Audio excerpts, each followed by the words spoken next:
Terima kasih, Dr. Novel. Baik, Assalamualaikum warahmatullahi wabarakatuh. Om Swastiastu, Namo Buddhaya. Salam kebajikan. Terima kasih atas kesempatan yang diberikan oleh panitia dan terima kasih kepada Johnson & Johnson yang telah mensupport acara ini. Selamat datang dan selamat bergabung kepada para guru besar, senior, guru-guru saya, sejawat sekalian, dan para peserta simposium yang berbahagia. Selamat datang dan selamat bergabung merupakan penghormatan dan kesempatan yang berharga bagi saya, di mana saya mendapat kesempatan untuk memandu simposium dengan topik ADHD treatment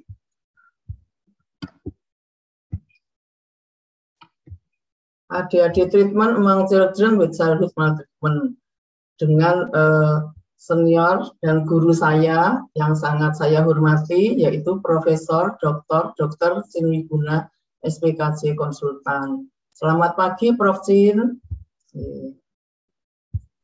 Selamat pagi juga, Dr. Yunias. Untuk menyingkat waktu, saya akan menyampaikan materi yang pertama, yaitu bagaimana pengaruh kekerasan pada anak dengan disregulasi emosi pada ADHD. Sebelum nanti Prof. Sin akan menjelaskan secara rinci bagaimana trauma masa anak itu bisa memengaruhi perkembangan otak dan bagaimana hubungannya dengan ADHD. Baik, untuk menyingkat waktu segera saya sampaikan materi saya dalam waktu sekitar 25 menit. Dan nanti Prof. Sin juga 25 menit dan diskusinya sekitar 10 menit. Terima kasih. Jadi topik yang pertama yaitu Childhood Maltreatment and Emotion Dysregulation in ADHD. Nah, sebagai latar belakang masalah, seperti kita ketahui bersama, Attention Deficit Hyperactivity Disorder atau yang dikenal dengan istilah ADHD adalah merupakan gangguan neurobiologis yang paling sering dijumpai pada anak sekolah dasar dengan gejala utama inatensi, hiperaktiviti, dan impulsivitas, terutama pada dua tempat yang berbeda, yaitu misalnya di rumah dan di sekolah. Nah, di sini ADHD itu pengaruh antara lingkungan dan genetik itu sangat berperan. Nah, dikatakan bahwa kekerasan masa anak itu berpengaruh terhadap working memory, fungsi eksekutif, dan bagaimana anak itu mengontrol emosinya. Nah, hal ini diduga juga berhubungan dengan ADHD, di mana gejala-gejalanya itu hampir sama dengan ADHD. Nah, seperti kita ketahui bersama, kekerasan pada anak itu meliputi kekerasan fisik, seksual, neglected, ataupun menjadi saksi dari kekerasan dalam rumah tangganya, yang merupakan prediktor dari gejala ADHD pada waktu dewasa. Nah, gangguan dalam regulasi diri merupakan tanda inti yang merupakan akibat dari kekerasan masa anak dan gejala-gejala psikiatrik lainnya. Di sini terutama yaitu bagaimana pengasuhan dari orang tua dan physical abuse itu dikatakan berhubungan dengan faktor genetik untuk timbulnya ADHD. Namun efek daripada kekerasan masa anak dan genetik ini bagaimana interaksinya memang secara teori masih perlu penelitian lebih lanjut. Masalah-masalah tantangan atau kesulitan yang sering dihadapi anak-anak yang dikenal dengan childhood maltreatment adalah meliputi kekerasan fisik, emosional, seksual sebelum usia 18 tahun. Di mana paparan stresor atau trauma yang kronis akan menimbulkan berbagai macam psikopatologi. Salah satunya yaitu ADHD pada anak yang dapat menetap sampai masa dewasa. Nah, dikatakan dari literatur bahwa kekerasan masa anak itu berkisar 36 sampai 75%. di mana 46%-nya didiagnosa dengan ADHD. Apakah ADHD itu? ADHD adalah gangguan perkembangan neurobiologis dengan onset masa kanak. ADHD memengaruhi fungsi kognitif dan gangguan ini merupakan faktor inti daripada berkurangnya atau kekurangan keterampilan sosial skill. Nah, gejala ADHD mungkin bisa berkurang ya dengan bertambahnya usia. Namun gangguan fungsinya itu menetap 40-60% sampai dengan masa dewasa. Gangguan ADHD ini juga sering timbul bersama-sama dengan gangguan psikiatrik yang lain. Misalnya gangguan sikap menentang, gangguan perilaku, gangguan belajar, atau dapat berkembang menjadi gangguan kepribadian borderline, di mana 30-60% gangguan kecemasan, ada depresi, gangguan penyalahgunaan zat, dan gangguan kepribadian antisosial. Nah, gejala ADHD ini bersifat menetap dengan 3 gejala utama, yaitu inatensi, hiperaktiviti, dan impulsiviti.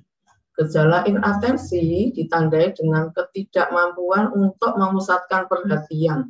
Anak itu cenderung ceroboh, kemampuan mendengarkannya sangat rendah. Terus tidak bisa menyelesaikan tugas yang membutuhkan waktu lama dan sering tidak patuh pada perintah. Seperti dijelaskan Dr. Sasanti tadi, sering menentang gurunya. Sering kehilangan benda-benda penting, sering terdistraksi pada stimulus-stimulus yang tidak sesuai, dan sering lupa kalau janji, jadi harus diingatkan terus-menerus.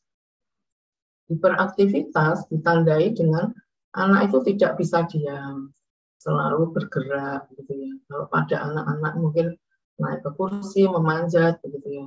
Terus kalau sudah agak besar, mungkin kelas 3 SD, dia tidak bisa duduk dengan tenang, selalu bergerak-gerak, terus banyak ngomong di kelas, terus juga kurang mendengarkan kalau gurunya menerangkan. Juga ditandai dengan impulsivitas, misalnya dia tidak tahan untuk menunggu giliran, sering menyerobot antrian, atau memotong pembicaraan orang lain. Nah, gangguan ini kalau menetap pada masa dewasa dapat menimbulkan disregulasi emosi. Beberapa faktor risiko ADHD menurut literatur, yaitu dikatakan bahwa ADHD merupakan interaksi antara faktor genetik dan lingkungan, di mana dikatakan 60-90% ADHD itu dipengaruhi genetik dan 30-40%-nya menetap sampai masa dewasa. Nah, kenapa timbul gejala inatensi, hiperaktivitas, dan impulsivitas? Dikatakan bahwa gejala hiperaktiviti dan inatentif atau inatensi berhubungan dengan varian ADR-A2 genotype, dan gejala impulsivitas dan disregulasi emosi berkaitan dengan sistem serotonergik dan dopaminergik, terutama di MAO A dan DAT2, polymorphism, dan COMT-FAL.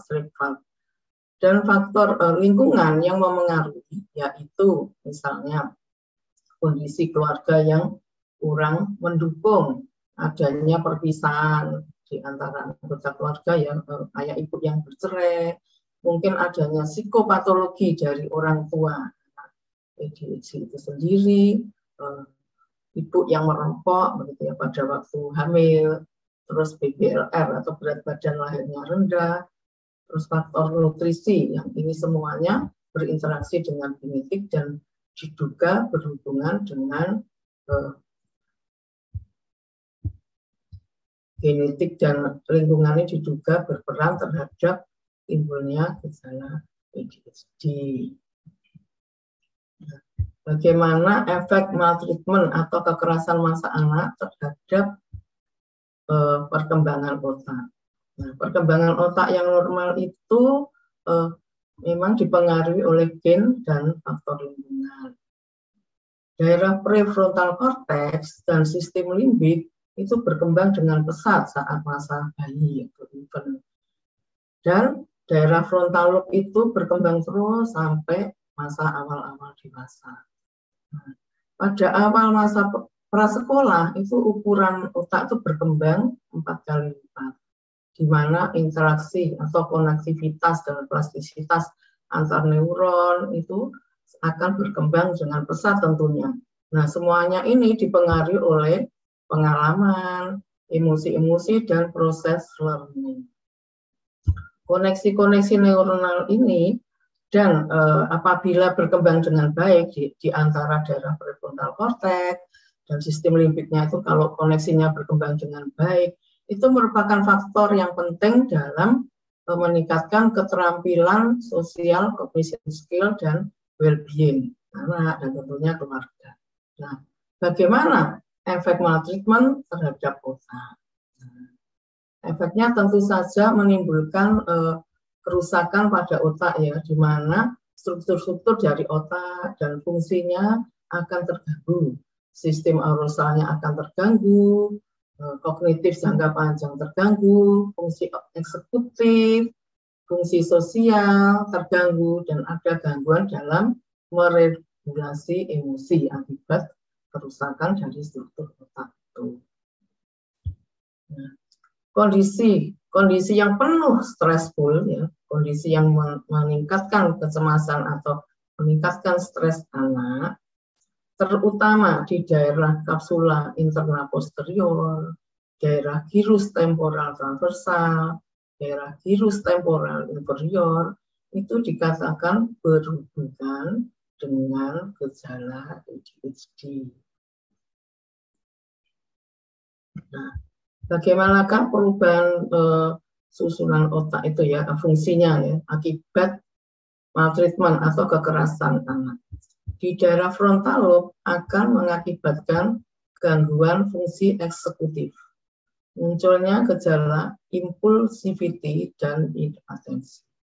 Di daerah prefrontal cortex menyebabkan gangguan dalam defisit kognitif, personality, dan ini yang menyebabkan reward processing deficit. Jadi anak itu tidak bisa menunda keinginannya. Kalau ingin sesuatu itu segera, gitu ya. Dia tidak bisa melakukan tugas yang membutuhkan pemikiran atau membutuhkan konsentrasi dalam waktu lama. Nah, kalau di daerah hipokampus, karena hipokampus berperan dalam memori, jadi tentu saja akan terjadi gangguan dalam sistem memori. Dan anak akan mengalami kesulitan untuk adaptasi dan belajar hal-hal yang baru. Juga beberapa ada yang IQ-nya itu rendah. Nah, di daerah amigdala akan menyebabkan disregulasi emosi dan defisit dari social skill. Dan juga keterampilan untuk mengendalikan emosinya juga rendah. Nah, di daerah amigdala sampai hipokampus pathway menyebabkan disregulasi emosi dan adanya perilaku berisiko dan impulsivitas. Di daerah orbitofrontal cortex akan menyebabkan gejala impulsivitas. Di daerah gray dan white matter itu dapat menyebabkan anak itu mudah emosi dan keterampilan kognisinya itu terganggu. Di daerah APAC, stresor yang terus-menerus terjadi akan mengakibatkan peningkatan toxic level dari stresor.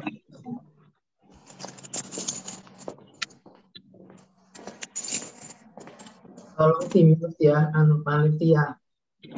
Kok ramai suaranya.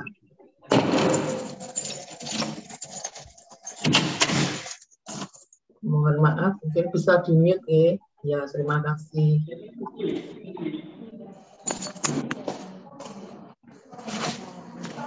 Ada suara yang masuk nanti ya.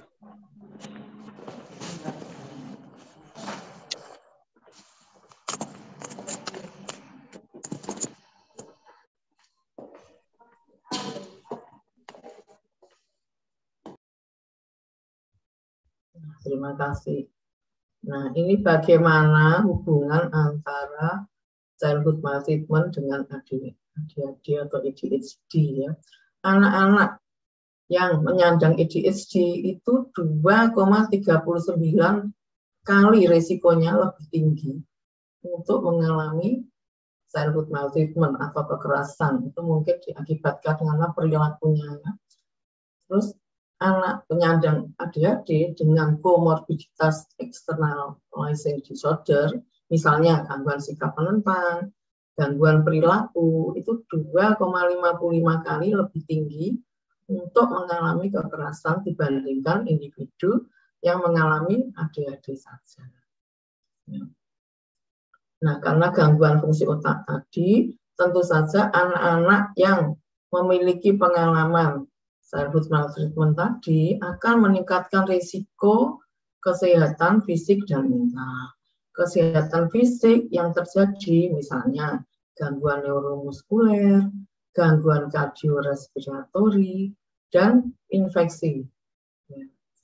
Nah, gangguan mental yang terjadi misalnya tadi dibicarakan oleh Pak Nasri sebelumnya depresi, mungkin ada kecemasan, ya, atau gangguan lain misalnya depresi.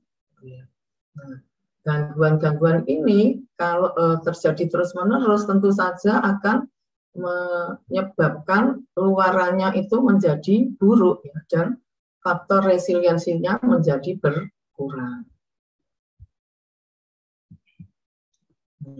Bagaimana hubungan childhood maltreatment dan ADHD? Nah, ini tadi setelah kita bicarakan mengenai gangguan fisiknya. Kalau gangguan psikiatriknya bisa berupa internalizing, antara lain cemas dan depresi, atau externalizing behavior akibat penolakan-penolakan dari temannya.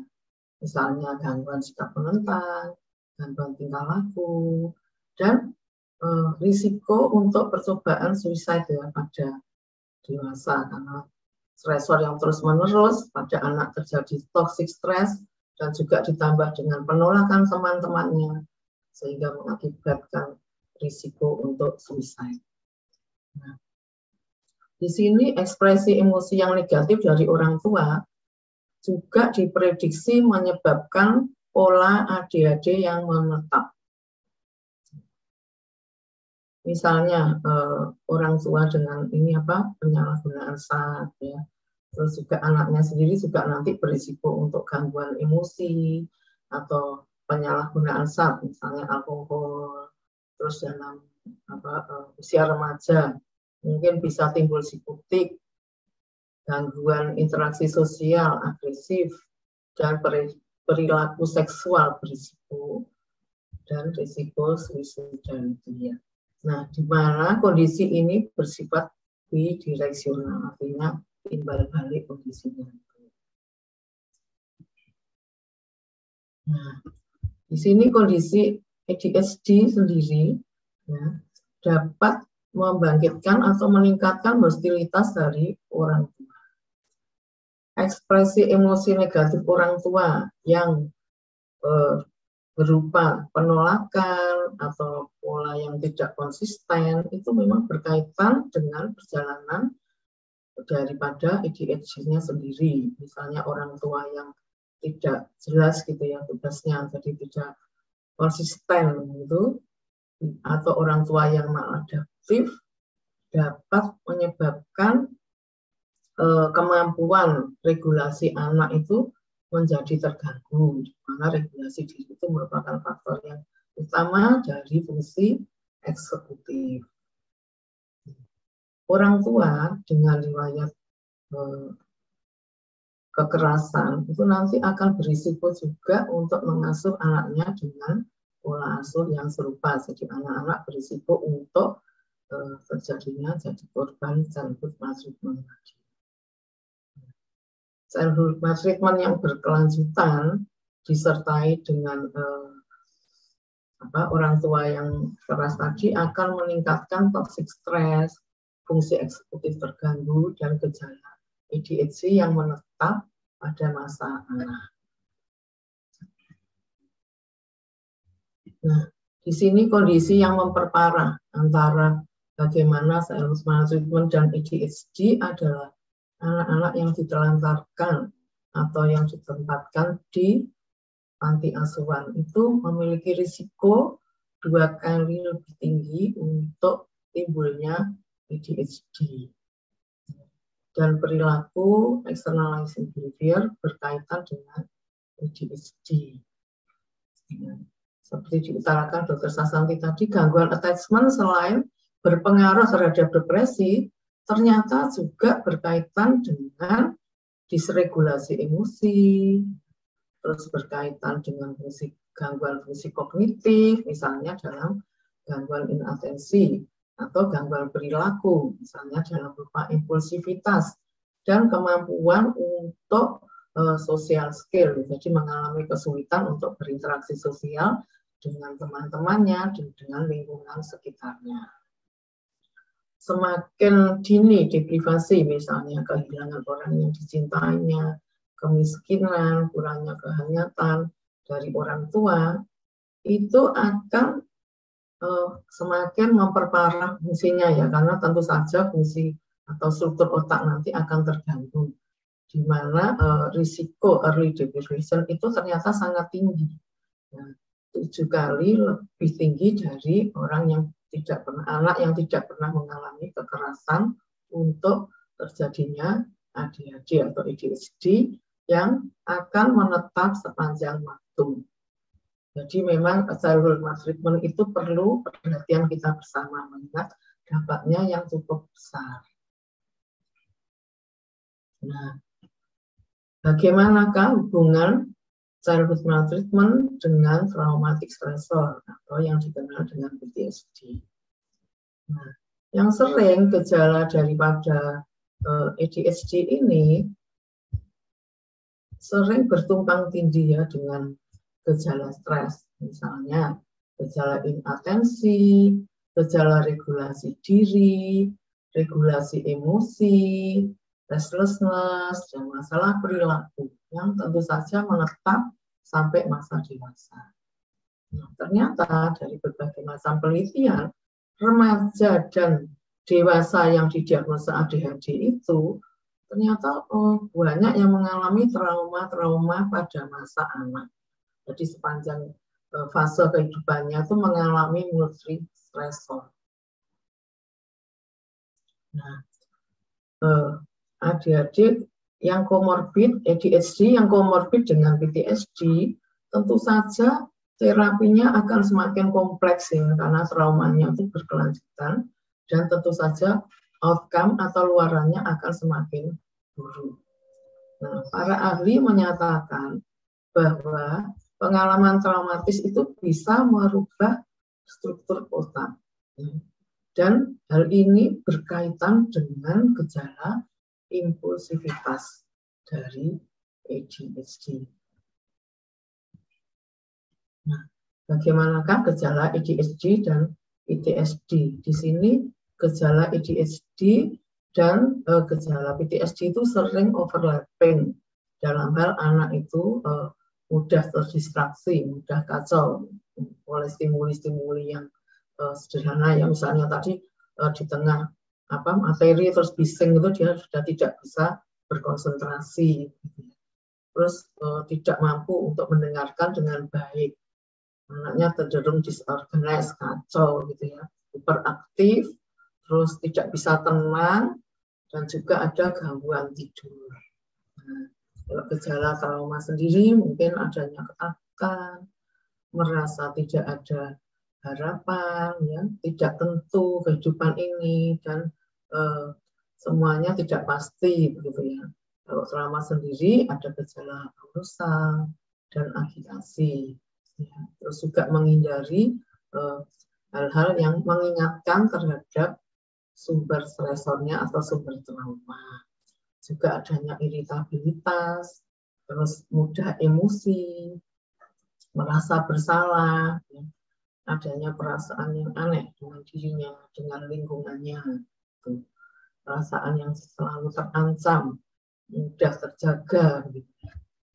Terus agresif, self distraksi, jadi mencederai atau melukai diri sendiri. Kalau pada ADHD itu ada gangguan dalam pemusatan perhatian, sulit untuk mengikuti perintah, sulit untuk mempertahankan kerapian, gitu ya. Selalu gelisah, gitu, banyak bicara, kehilangan benda-benda penting, sering menginterupsi atau memotong pembicaraan yang lain.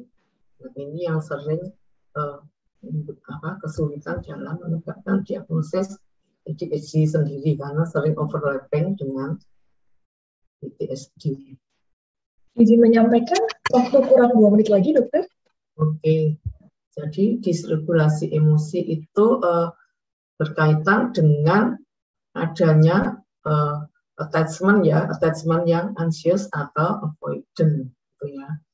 Nah, ini yang perlu dipelajari bersama.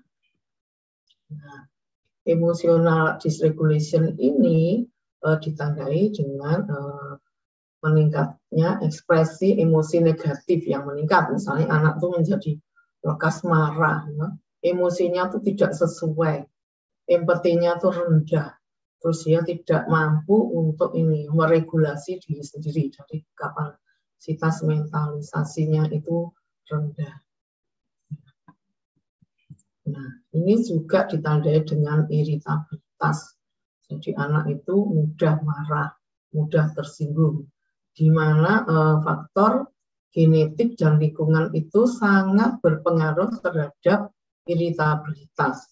Iritabilitas sendiri itu dibagi dalam 2 komponen, yaitu basic irritability, misalnya ledakan emosi yang berlebihan, dan tonic iritabilitas, artinya irritable.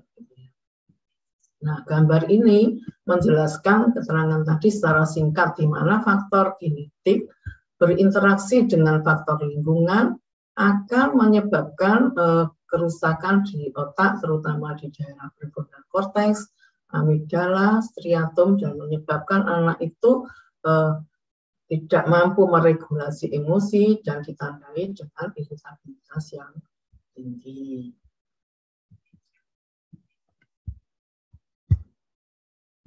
Nah, ini adalah daerah-daerah yang terganggu, ya, area-area otak yang terganggu, sehingga dia tidak bisa menunda giliran dan mudah terancam oleh peristiwa atau stimuli-stimuli di sekitarnya. Nah, di sini dikatakan bahwa pola attachment ini sangat penting. Kalau anak dengan jenis anxious attachment itu cenderung lebih rentan untuk memiliki reaksi emosional yang negatif, mudah cemas, mudah khawatir, menyalahkan diri sendiri saat dewasa. Tapi kalau avoidant attachment cenderung dia itu menekan, ya, perasaan-perasaan itu disimpan, direpresi semua, tidak dikeluarkan begitu, karena dia memang avoidant, jadi menghindar dari sekitarnya. Nah, untuk intervensi, tentu saja semakin dini intervensi, maka akan semakin baik pula prognosis yang didapatkan. Nah, di sini beberapa intervensi yang bisa dilakukan, yaitu restructuring kognitif, jadi terapi kognitif, ya, memperbaiki kemampuan intrapersonal, ya, dan juga kalau memang diperlukan, kita perlu memberikan pengobatan pada kasus-kasus ADHD berupa pengobatan psikostimulan, di mana psikostimulan ini memang cukup efektif untuk menangani gejala-gejala ADHD. Atau kalau ada trauma yang berkesinambungan, bisa dengan trauma fokus intervention. Nah, slide terakhir yaitu sebagai simpulan, memang childhood maltreatment ini merupakan isu yang sangat penting, ya. Nah, terutama anak-anak berkebutuhan khusus itu perlu perhatian ekstra karena dia cenderung mengalami childhood maltreatment. Nah, di sini dikatakan ADHD juga merupakan faktor yang penting untuk terjadinya childhood maltreatment. Mana gejala iritabilitas dan disregulasi emosi merupakan faktor yang penting untuk gejala ADHD. Untuk itu perlulah kita melakukan pendekatan yang multimoda. Tapi sampai saat ini hubungan antara kekerasan masa anak dan ADHD perlu penelitian lebih lanjut. Sekian penyajian dari saya. Semoga bermanfaat. Saya izin stop share.